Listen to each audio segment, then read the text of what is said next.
आपल्या जवळचे नातेवाईक असतील किंवा ओळखीचे असतील किंवा आजूबाजूला राहणारे मुलं असतील, जास्तीत जास्त याचा प्रभाव जो आहे गांजाचा प्रभाव जो जास्त झोपडपट्टीवाला एरियामध्ये. आणि MDमध्ये आपण असं म्हणू शकत नाही की हा MD हा झोपडपट्टीतला आहे किंवा कुठं. ज्याच्याकडे पैसा आहे आणि तो पैसा कुठेतरी एखादी सवय लागून गेली, एखाद्या ठिकाणी कुठला पार्लरवर गेला किंवा पोगो म्हणून एक सिगरेट भेटते, सिगरेटमध्ये लागतात गांजा किंवा असं MDसारखी म्हणजे ओढतात.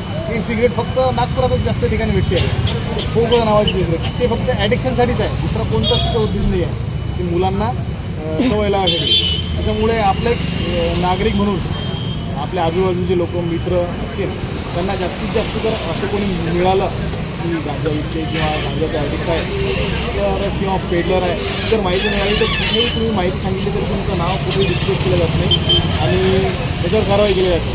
त्याच्यामुळे आपल्या जवळच्या नातेवाईकांना त्यांना सगळ्यांना तुम्ही सांगा. जेव्हा आपण बोलतो इतर गोष्टीत आपण बोलत असतो, पण जर थोडं एक आपल्या कुटुंबासाठी आपल्या मित्रांसाठी जर आपण एक थोडासा विषय हे केला, इनिशिएटिव्ह घेतला की गांजामुळे असं होते तसं होते, जे दुष्परिणाम आहे हे जर सांगितलं, एक बर्बाद होणारी पिढी आणि समोरचं जे चुकीचं जे पाऊल आहे ते आपण पडण्यावर रोखू शकतो. हे पडेल आणि त्यात आपण जी आहे जी चेन वाढत आहे ती आपण थांबवू शकतो.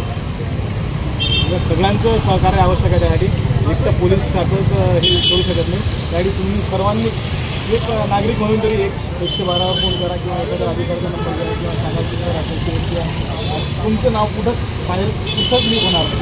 सांगितलं तरी नार्कोटिक सेल आपल्या अंमली पदार्थ विरोधी पथक आपलं नागपूर सिटीमध्ये क्राईम युनिट आहे, पोलीस स्टेशन आहे, 112चे आमचे जे अंमलदार आहेत ते आहे, बीट मार्केट आहेत. कोणाला जरी सांगितलं तरी तुमचं नाव कुठं लीक होणार.